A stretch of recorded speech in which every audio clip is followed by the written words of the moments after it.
gonna start. Welcome everyone. My name is Katie Fehrenbacher. I'm a senior writer covering sustainable transportation for GreenBiz. I am excited to be moderating this session today. We're going to be talking about electric logistics and delivery. The time is now. It's kind of the whole idea that, last mile delivery vans are rapidly electrifying. Electric regional hauling trucks are showing promise too in the electric space. And so it's a really hot area for fleets to kind of either just starting to figure out how to electrify their delivery and logistics supply chains, or maybe they're in a well advanced stage of electrification like Fedex is. So we're really excited about this area. I've actually for the past 2 or 3 months have been working on a report on this area. It's about a 20-page report that's going to be released in about a month. ChargePoint was the underwriter and thought partner for that. And so I did interviews with about, I think it was 15 or 16 fleet leaders kind of across the different supply chain, like from IKEA to FedEx, UPS, lots of different folks. And so I created this report that looks at kind of the lessons learned and the big challenges and opportunities in this sector. So stay tuned for that. That'll be out in about a month. But I'm very excited to have this conversation today. And so the way it works, we're going to be having a discussion. On the right-hand side, you can see down the chat channel, there's a chat. We'd love to hear from you, who you are, your questions. There's also a Q&A section down the side that you can put in your questions, and people can upvote and downvote those. So let's just start it off. I'm going to introduce our speakers. We've got Ben Sharpe. He's a senior researcher for the International Council on Clean Transportation. We're so happy that he joined us today. We've got Rich Mohr. He's the VP of Fleets for ChargePoint. We've also got Russ Musgrove, who is the Managing Director of Global Vehicles for FedEx Express. Can you hear us? He can. I hear you now. Yeah. Yay! All right. You have a great tech. Well, we're very appreciative of them. Awesome. So we've got everyone here. I want to start out the conversation by just talking about this sector at a higher level. Ben put out some research recently about looking at the commercial electric vehicle space and kind of the growth and excitement in that area. So Ben, will you tell us a little about some of that research that you just put out? Yeah, thank you very much, Katie. And first off, just want to say thank you very much for the opportunity. It's great to be on the panel. It's really exciting for us as an organization and for me personally. But yeah, thanks for teeing up the question about some of the work that we've been doing to look at the zero-emission commercial vehicle market globally and specifically here in North America. But I think it's certainly very dynamic, even though it's a very early market. We're seeing almost every day, it seems, like new product announcements, partnerships, joint ventures, significant investments being made. So we're definitely starting to see this kind of trucks and buses as kind of the next wave in terms of the transportation sector that's starting to go zero emission. Just to provide some context with a few numbers. So for last year, for 2020, there were a little less than 1,000 units, so electric trucks and buses sold here in North America. So that represents less than 1% of the market. So it's pretty early going. But one of the segments that's certainly leading the charge in this space is the transit bus market. And according to the numbers that we have, over 10% of new transit buses that were purchased last year were zero emission, and mostly battery electric transit buses. So for us, that's very exciting. Transit buses tend to be kind of the beachhead market where you see alternative fuel and advanced technologies kind of first hit the commercial vehicle space. So we're definitely expecting more and more of those to trickle into some of the other truck applications. Another thing I want to emphasize is the fact that really all of the manufacturers are putting significant resources towards bringing products to market. So all of the legacy manufacturers, whether it's Volvo or Daimler, Cummins, Peterbilt, they're all bringing products to market. But what's equally exciting is we have a whole host of startup companies that are really aggressively bringing products as well. So your BYDs, your Proterras, your Orange EVs, your Green Powers. We're very anxiously awaiting Tesla and Nikola to get into the mix here very soon, and several others that I didn't mention. But it's just very cool to see this competition emerging. So you have the legacy OEMs obviously want to protect their current market share, but you have these emerging companies that are not being shy about really bringing high quality products to market, and we're just very excited to see them hit the road. It's, as I said, very early going, but the more that we're able to kind of see these vehicles in action, get some feedback from fleets. Very excited to hear from FedEx about their experiences so far. But yeah, it's definitely something we're keeping a close eye on, because the ground is shifting almost daily in this space.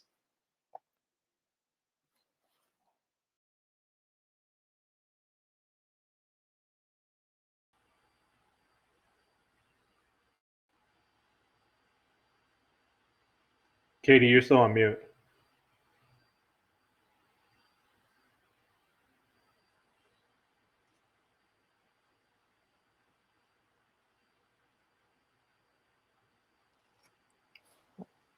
We lost her. Uh-oh. This is going to be a short panel then. When the cat's away. So let me go ahead and talk a little bit about the FedEx fleet. So we made an announcement that starting in 2025, 50% of our global pickup and delivery fleet purchases will be electric vehicles or zero emission. And then by 2030, 100% of our PUD purchases globally will be zero emission. So for us, it's basically a game changer. We've been in this space since 2010 and put a tremendous amount of research. We have millions of electric miles, and we made a conscious decision that we can keep waiting forever. We can now have the discussion about utility that we were having about batteries 10 years ago, or we can go ahead and make a commitment and start getting the ball rolling. So basically, we got about 1,300 charging stations set up currently in the U.S. We start taking delivery of our first EVs, which was the Bright Drop product in California. Our first ones are set to be delivered in December. Taking vehicle deliveries in Europe now with this Mercedes-Benz product, and then again Max's product in China. China continues to expand. So basically, we're in a position to get ourselves ready to start doing some significant infrastructure construction projects. One of the lessons learned as we went from science project to scaling was that every single location, it's one thing to put an EV charger in your garage. It's another to take a warehouse and convert 45 or 100 vehicle positions, basically like building a subdivision in a building. So we're in process right now of getting that infrastructure up and running. And I think Hey, can you guys hear me? Yeah, we can. Are you having trouble hearing Russ? Yep. Oh, okay. Yeah, Sarah, we're having a little bit of trouble hearing Russ. All right, I'm gonna move it over to Rich. I know I No, I talked. can hear him. What's that? Oh, Russ was talking. I could hear him fine. Oh, you can hear him everyone else fine? couldn't. Okay, sorry. Keep Okay, going. so basically we're in process right now, and one of the lessons learned was every one of our locations is a complete construction project. So charging infrastructure on our side of the meter has been actually fairly simple. We've had some great partners out there. There's companies like the one Rich works for that is a good fit for us.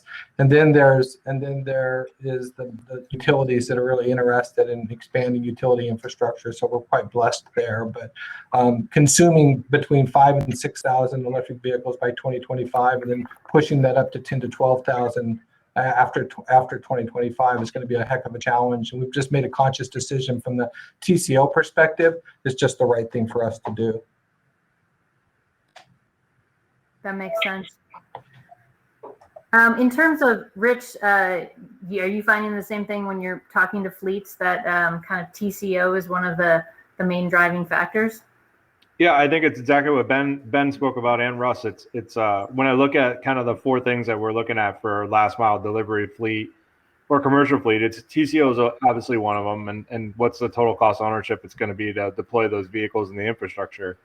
But then it's also around, the visibility, access, and control that the fleets have around that electric fleet. And I think the advantages around e-bus and e-truck are really significant, because whether it's on the transit side or it's on the last mile side or the middle mile side, it tends to be fixed routes and it's return to home. So when you look at situations where you're in a bus or a truck, you know, when you're doing last mile, middle mile, transit, or passenger, if you're in a fixed route or return to home operation, you probably have a pretty good option to electrify your fleet when you find the vehicles that are right for your application. And to Russ's point, you know, the importance of the proper fleet assessment really comes down to site design and upgrades that you'd need for that facility. And some don't require a lot to deploy vehicles, but then some require significant amounts, depending on how many vehicles you're going to deploy, you know, or how complex your charging solution is going to be with the amount of time the vehicles are going to sit at night or during the day. So that energy management and software, you know, and also you have to, on the smaller lighty duty vehicles, you need to look at options like at home charging and in route charging. So we're finding a lot of success on customers that are taking fleet home. So AC charging is, to Russ's point, is not that hard at home. A lot of people that have charging available at their home can bring their company vehicle home, whether it's a van or a pickup truck or an automobile, and charge at home. And that really can be part of the business charging solution that gets deployed in the market. So it's not all about putting lots of pipe in the ground and trying to figure out how to deploy, you know, megawatts of charging. You know, electrification for last mile can be simple, as long as you think about how you're going to energize your vehicle and how you're going to get that visibility and access control around your fleet, which is stuff that we've been doing for, you know, 25 years in the transportation business, and ChargePoint's been thinking about for the last 10 years in deploying. So I think it's great feedback from the team. Yeah. And in terms of some of the main drivers kind of beyond TCO, you know, obviously there's policies that are pushing this, there's sustainability, corporate sustainability goals. What are you seeing as the main kind of drivers that are kind of pushing this last mile delivery market forward? Russ, can you hear us? Maybe I'll go back to Ben. Yeah, sure. Thanks, Katie. I certainly would echo the comments on TCO. I think it's no surprise that, you know, everything has to come down to dollars and cents for these fleets. And but yeah, there's certainly a role for policy. We're certainly tracking that very closely as an organization. Last summer, California was the first in the world to implement a sales requirement for manufacturers to bring zero-emission trucks to market. Several other states have indicated that they're going to be following California's lead in that space.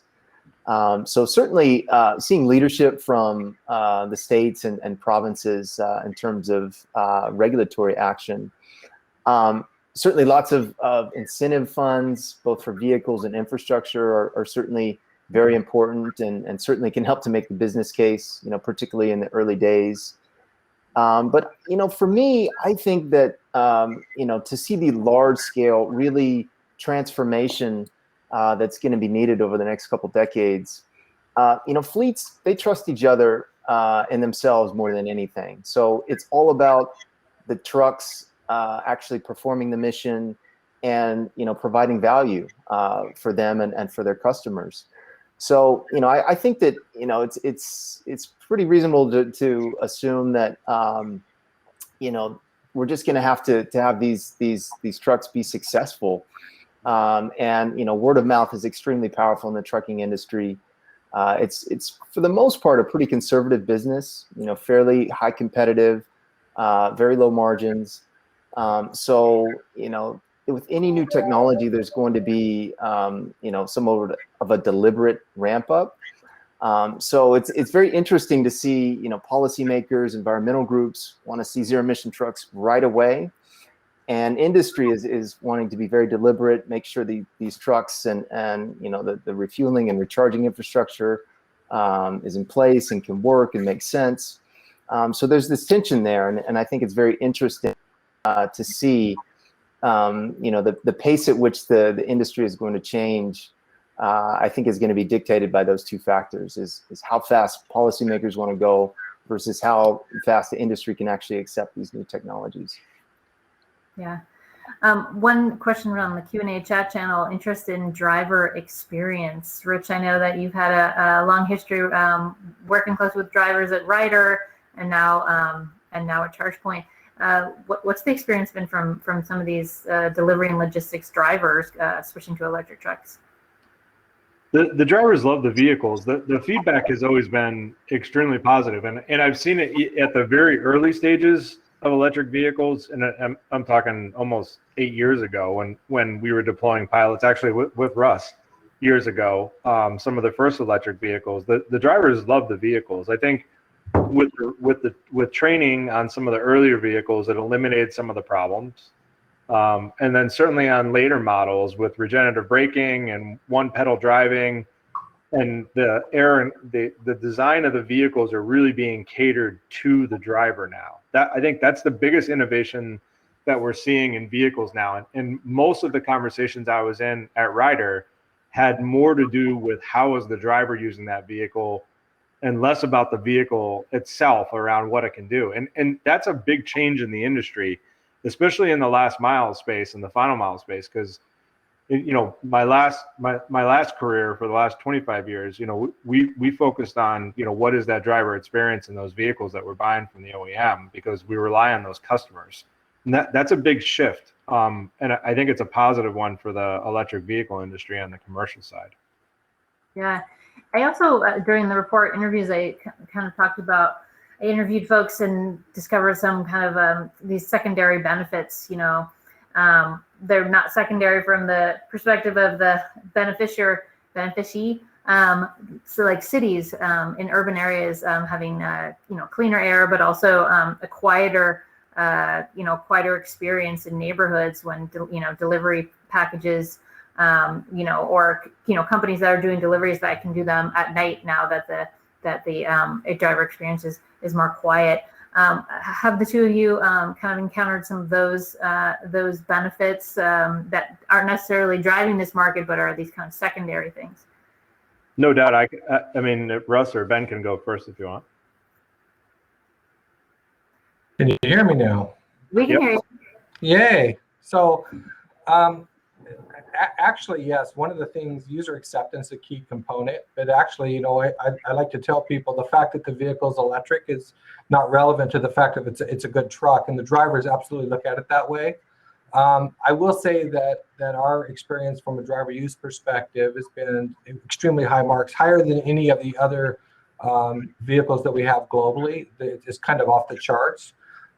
So just from a user experience perspective, for us, it's a lot about engineering, the ability to deliver packages out. So the driver is the key component there, but at the end of the day, he has to be able to effectively work out of that vehicle. So those things have been very helpful in getting the OEMs and others to understand that it has to be a good quality vehicle. And I think that's where we are today, is we have a good quality vehicle that just happens to be electric and zero emission. So that, again, it sets the tone for being able to scale into this new world, is not having those kinds of issues out there. Yeah. Any other follow-on thoughts, Rich, about secondary benefits?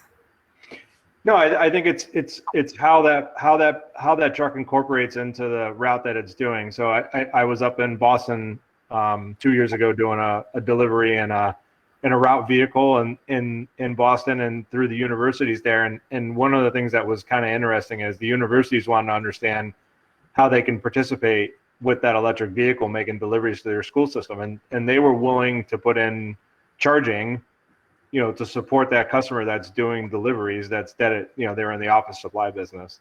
And it's those types of things you would never see, a company say, I'm going to put in a fueling station for you so you can do deliveries and have longer idle time. So I think there's definitely synergies from the business community and the customers that it serves to be able to be motivated in the right way to electrify fleets. So besides the driver comfort and, really keeping the drivers safer, it's gonna open up the market to be able to bring more drivers into our business, which is extremely important in the transport business. Yeah. Let's talk about some of the challenges, unless there's something you wanted to add, Russ. Yeah, Katie, I think one of the things too that sometimes people forget is that our customers are demanding that we go this direction. The first vehicles that were placed in Brazil simply because our customer demanded that we in fact deliver to them with zero emission vehicles, with electric vehicles. So one of the things that's missed a lot of times is people are including us in their sustainability plans. So well, I don't know if it's secondary. You could make a point that that's a primary reason to do it. If our customers are demanding that we do that's a key component. Yeah. Customer push, I found when I was doing a bunch of my interviews, is one of the driving factors, particularly for third-party logistics companies. Let's talk about some of the challenges of this space. You know, I know, Russ, your challenges have evolved over the years. In the early days, it was all about vehicle acquisition, and now it's more about power. Can you tell us a little bit about that evolution?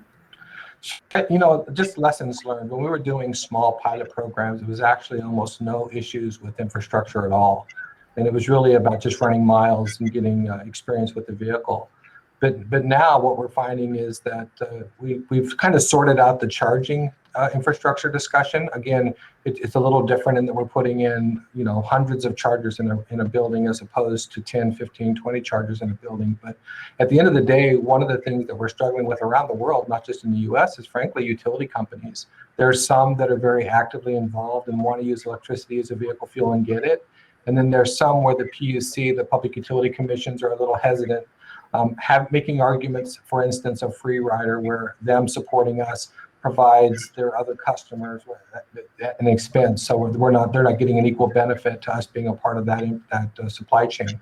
So I think the utility piece of it probably, again, if you ask me what kept me up at night at this particular point in time, it actually is utility infrastructure and getting the utility companies. In the US, there's over 4,000 utility companies, and they all have a different opinion. And I have to work with many of them, not all of them, but the majority of them, to facilitate getting enough energy in our building, again, to basically the equivalent of a small subdivision inside of a single warehouse. And some of them are amazing and have great plans and are putting what I like to call the EV line. I don't want to be just in the commercial line, I want to be in the EV line. Thus, another economic benefit to being an early adopter is that utility cost is going to be scaled down, because the utility for us only is one thing. But if we're fifth or sixth in line where they have to put in some massive substation or some other very expensive utility, that's going to add incremental additional cost associated. Now, granted, utility is going to charge us in different ways, but the reality, there are advantages to being an early adopter. We're already in a perfect position because of our defined routes to make electricity work for us. And now it's about finding ways to make the utility understand how valuable we can be as a customer buying their product, you know, basically from here forward for the foreseeable future. And then working with us to offset that utility infrastructure. Yeah, Rich, what from your experience would have been kind of some of the biggest challenges, you know, for fleets that are either just starting out on this journey or ones that are a lot more sophisticated like FedEx? Yeah, I think it's to Russ's point, it's the perceived complexity of utility, charging, coordination, everything you need to do to electrify your fleet. And I think, you know, that tends to be the common question that we get when customers are asking us, you know, how do I electrify? And some of the things that we're telling them is, you know, obviously, you know, you're going to learn locally first, and we can help you with that. And you're going to deploy your vehicles that make sense for your business. So we look at easy applications for a customer to start to deploy. You know, for example, you know, great operation for behind the fence and logistics is electric yard tractors. They're captive on site. You know, they're already difficult to deal with on traditional ICE product because of regeneration and diesel, and they're typically a higher running cost item for companies to run because of the wear and tear on them. So when you look at easier applications to deploy, you know, ask what is the right decision for my fleet to deploy locally and learn, and then expand nationally. But you got to try it locally first, and ask questions.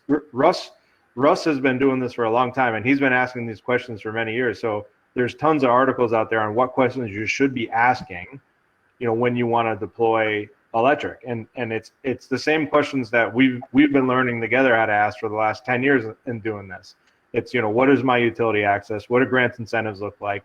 What type of charging do I need? How do I get visibility, access, and control? And what's the right vehicle for my operation so I can be successful on this? But those are the things that companies run into when they attempt to, adopt any new technology. Far be it, electric has been one of the simpler technologies, compared to some of the changes in the diesel fleets over the last 20 years. So in its simplicity, it takes a lot of complexity around maintenance, but it comes with a lot more complexity on fueling, because it's not you don't put a tank in the yard or get a wet hose or stop down the street and top off your vehicle. So, pick the right partner to help overcome some of those challenges. Thanks, Rich. Great question from Hannah Morrison on our Q&A channel. I'm going to send this one to Ben. What can cities do to encourage delivery fleet transition? Thinking of carrots, charging stations, sticks, low emission zones. What are kind of the key tools that fleets can help enable this electric delivery and logistics transition? Yeah, I think that those are all certainly avenues by which cities and municipalities can use policy to incentivize zero emission delivery vehicles. Whether it's preferential access for electric trucks, different times of day, parking benefits, low emission zones is I think in at least in the U.S. and Canada might be a bit of a bigger lift, just legally and just in terms of equity and those types of things. But certainly I think that beyond just providing dollars for infrastructure and vehicles, which is crucial, there's certainly lots of non-monetary ways that you can incentivize fleets to get into electric trucks. Yeah. Russ, what's been your experience of working with cities? I mean, I know in Europe, the low emission zones are no joke for delivery companies to get through. What's your experience been? I will tell you, on a Tuesday, they'll determine that no more ICE vehicles in the city center, and then by Wednesday, you have to come up with a zero emission solution. They do not play. Beijing, another one, they just decided again on one day that inside the 5th Ring Road was going to be electric for all parcel companies. And we had less than a month to come up with electric vehicles to facilitate that. So the rest of the world is very draconian in how they approach this. We have talked to New York. They're talking about putting in a congestion zone and working with us on incentives to allow electric vehicles to facilitate some of those harder access areas is important to us. I mean, I could tell you horror stories about parking tickets and such, but at the end of the day, those soft savings play a role. One of the things I would say to those fleet operators out there is that look at the TCO, right? Total cost of ownership. It's ready now if you can control the miles, if you can control your fleet and you're in a hub and spoke type of scenario. The TCO on this is off the charts. I mean, in all due respect, if I'd have went to our board asking for billions of dollars purely on the sustainability piece alone, it would have been a heavy lift. We're a publicly traded company, and our shareholders demand value. The reality of it is there is a significant payback now, and when you look at the net, the value of the overall program now, there's money to be made. Any soft savings, what that does is it elevates that city in getting us to elevate them on the list, right? We work in every zip code in North America. And the cities that bring something to the table that makes it unique or solves a business problem for us, incentivize us to go there. Along with utility companies, if you've got a utility company that wants fleets to use electricity as a vehicle fuel, in alignment with a city that wants us to be there and is willing to throw some of those soft savings out there, what it does is it changes their ranking on that list as to when we prioritize getting them on. So cities that are serious about getting us there, one of the ways to do that is work with your utility company, make sure absolutely that they understand the use and value of using electricity as a vehicle fuel, and B, identify those things that we have problems with in the logistics and or whatever the business is area, and then find ways to incentivize are a key component in making those priority decisions. We're going to be everywhere, but whether we go to your city next depends upon what's on the table to help get us incremental payback on that investment, which is significant. Yeah. Another great question on the Q&A channel from Sunil Paul, talking about how allow fleets have vehicles owned by independent contractors. So how do they handle financing those vehicles, especially those contractors often don't have the credit or history of a large company? I mean, Russ, you've encountered that as well, right, through FedEx? Yeah, so one of our operating companies is FedEx Ground. and we're actually working really close with our independent service providers to give them the opportunity. One of the first things you do is you have to provide them infrastructure, charging infrastructure, to allow them the opportunity to be able to facilitate using electricity. So they have to have charging infrastructure inside our facility. So where we're starting is making sure that those individuals that actually want the vehicle, the diesel parity is getting closer and closer as we go, especially in the light commercial duties. So for us, it's really about making sure that we provide them an opportunity, a place to charge their vehicles. And the secondary thing is to think through, and this is still an ongoing discussion, as to when we offboard our vehicles, right? When we at Express push them on, giving our individual contractors the opportunity to get that secondhand vehicle at a reasonable rate that can still be used in the FedEx experience. So we can actually have a multi-tier scenario where we're actually supporting through a broader sector of our whole operating division. So it's an important part. I mean, our ground contractors are a key component. They want to go with it. They'd be amazed. I get probably 2 or 3 calls a week of independent contractors that want to know what to do. And one of the first things we're going to do is provide them charging infrastructure, because at the end of the day, this doesn't work unless they can charge against the belt. To Rich's point earlier, try charging a vehicle in New York City. When we get diesel in New York, we get it in New Jersey. We've got hundreds of trucks on the island, but those trucks are fueled in New Jersey. And so we drive them back and forth. Now I get to charge them or fuel them in the station. That's a huge soft advantage. And the same thing with our independent contractors, getting them the opportunity to charge in the building they're at is a big key advantage. Yeah. Rich, what's been your perspective working with companies that have a lot of contractors? Yeah, so Russ kind of nailed a couple of them. We have a couple of different models for charging as a service. So working with a company like ours, you don't have to own the charging, and we don't monetize electricity. But for the contractors and independents that are servicing large accounts, we'll stand up chargers for them on those customer locations where it's called CPAS through ChargePoint, and they can actually have an operating lease on that AC charger, which includes the cost to put it in the ground, and in some cases, it'll include the electricity on site, so they don't have any unexpected bills. So we have different models to allow contractors or independents to be able to operate on last mile and final mile. In addition to just normal electric offering, where companies are standing up and making it available so they can serve their customer base. And I think Russ nailed it. There's going to be situations where companies understand and recognize that in order to have their product delivered in a zero emission vehicle, they need the stand up charging to allow their contractors that own the vehicles to access charging on those sites. So we work with our site owners in a number of different ways, whether they want to own the charging or they don't, or they want the ability to relocate, if they're in a lease or a rental property rather than own it. There's lots of different options to be able to electrify. And additionally, on the at-home charging, I think it really goes under the radar a lot that there's a heck of a lot of energy and a heck of a lot of drivers that bring their vehicles home at night, especially on the van side. That's a pretty easy network to set up through ChargePoint. We do reimbursements for employees through their electrical bill at home to make sure that they're getting paid for their energy, and it adds another leg to charging to allow them not only en route and depot, but at home.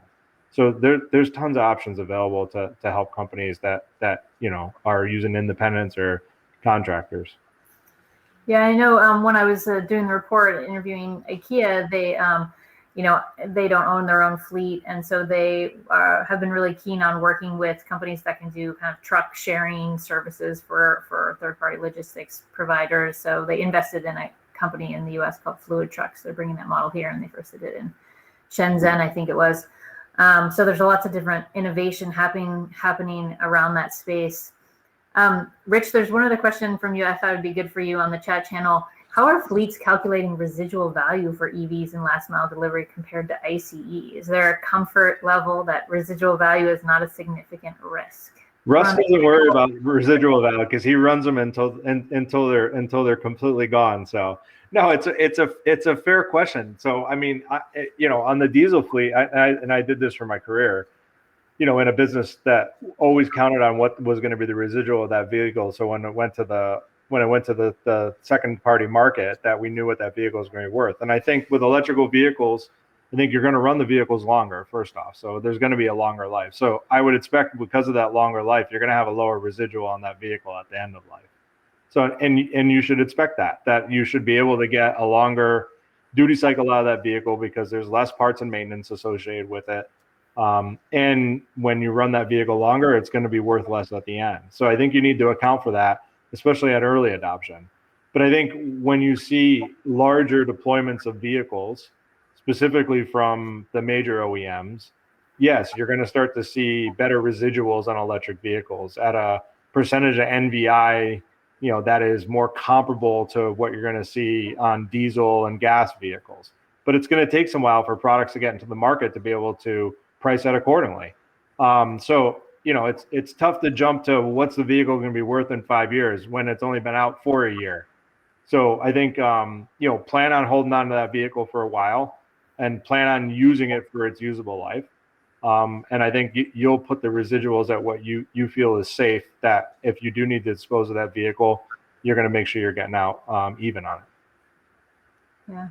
In terms of policies, Ben, what are some of the most important levers from either, federal, state, kind of local level? What are the policies that are driving this market most effectively? Yeah, well, I think, certainly incentives are always greatly appreciated by all parties that are receiving those funds. But one thing I want to pick up on something Russ said, which I think is extremely important. When we look at the trucking fleet, and particularly here in North America, it's primarily small businesses and owner operators. And when we're talking about a huge transformation of the entire fleet, I think it's really important to provide support, incentives, funding, education for that market. So yeah, I think we're starting to see that in the passenger vehicle space where you have incentives for used EV purchases. We would love to see something similar start to happen in the truck and bus space, where these secondary and tertiary owners are able to start to get into these vehicles in the next few years. So I think that's extremely important. It's probably no surprise that a group like ours sees a role for regulation. We are certainly quite supportive of what California's done with their Advanced Clean Trucks program. And I mentioned earlier that several states are kind of following on there. But we really do think that there's a really important role for the federal governments to play, both the US and Canada.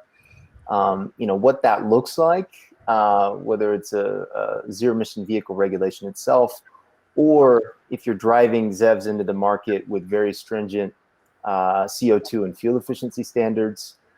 So that's kind of to be determined, but we really do want to see some more leadership from the federal governments to drive EVs into the market.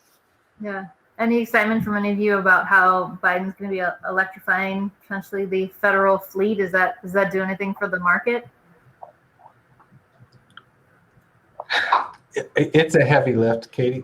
The same issues that we're going to have as a large fleet, they're going to have on steroids, because we're all competing for the same utility. We're all competing for the same resources. We're all competing for the same raw materials and production of new vehicles. So I think at the class 1 and 2 level, I think it's not a big deal. But as you get into some of their other commodities or larger vehicles, I think it becomes it almost becomes difficult for us to compete with the federal government and how they approach going there. So for us, again, early adoption for us is an overall strategy to reduce the overall cost. We're not even taking into account any incentives at this point. We're going straight up as what it costs today, and there's a positive payback today on where we're going.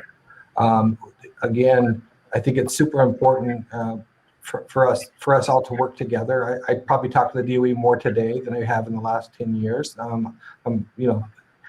Every couple of weeks I'm on the phone with the DOE with a new idea they have. And again, I'm not a tax expert, so usually the questions are outside of my area of expertise when it comes to tax incentives and those sort of things. We appreciate anything they're going to do, but at the end of the day, not mandating or regulating issues with physics, because many times the people putting these regulations in place, I can't tell you how many times I've been to Oregon and some other states talking about other alternative fuels to explain to them that what they're asking us to do is, from a physics perspective, not possible. So stay within the boundaries of science on what we can do today. The other thing I would throw out there, just as Rich had talked about the time vehicles can be ran. One of the things that's really critical for us in this early adoption phase is to manage battery life, right? So one of the things we want to do is we want to increase and expand the companies that, because Ben is correct that about 95% of the small fleets are really flower shops, small plumbers. Put enough used electric vehicles in the marketplace with enough battery life left over that they don't have a bad experience.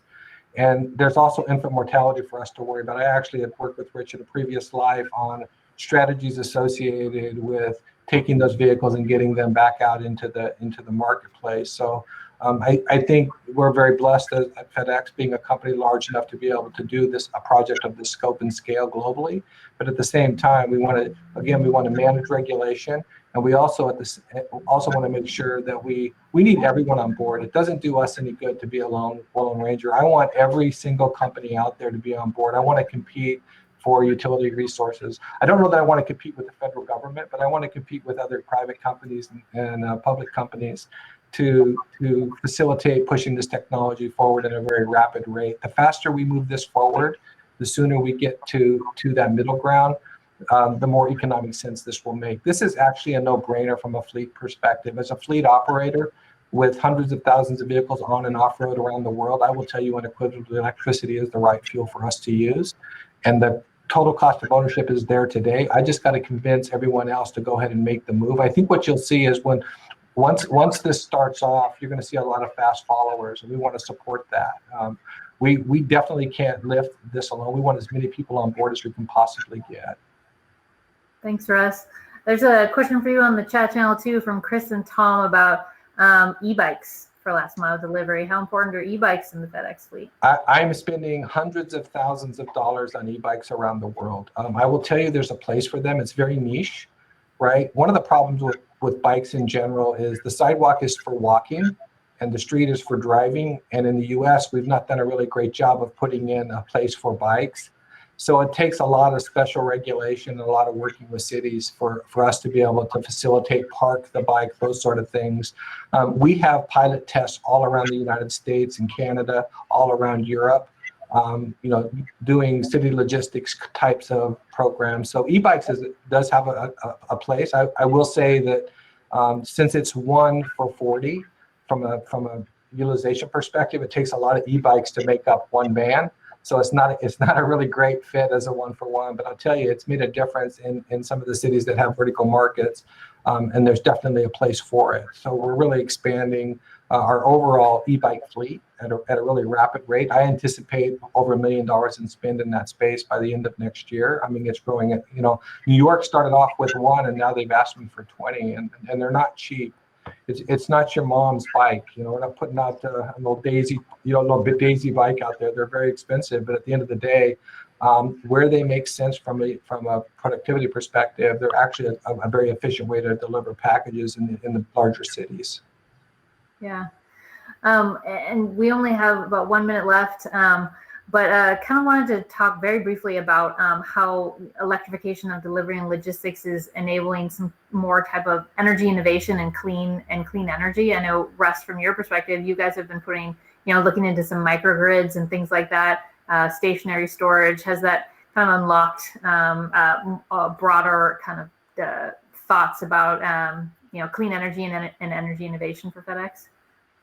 Actually, it's changed a lot in a lot of ways, because while we've had solar for a number of years, we really weren't really big into storage, and I think that's a key component. Now, I don't know if it's a blessing or a curse, but having bought hundreds of electric vehicles, I have a pretty good supply of used batteries, and putting in place microgrid is going to be a key component, especially out, United States and Europe, not so much, but when you get into Latin America and you get into India, it's going to be the component that makes it possible. Because again, this is a global project. So microgrid technology is a game changer where the grid isn't stable. So we're doing more and more of those. We actually are looking at doing one in DC proper. We already have a solar array there, but going ahead and putting it in storage. So it's an important component, again, just to continue to expand this to where we can have 100% proliferation across the entire platform that we have. Yeah. All right. Well, thank you so much, Russ, Ben, Rich. We really appreciate your time, and thank you to all the attendees for your great questions. We really appreciate it. I'm going to have another conversation with Carb's Zev chief in just a minute, Annalisa. So come and listen to that. But thank you so much for your time today. We really appreciate it. Thanks, Katie. Appreciate it. Thanks, Thank guys. you, Katie. Thanks, guys. Be safe. Nice meeting you, Ben. Yeah, you as well. See you, Ben. Bye-bye.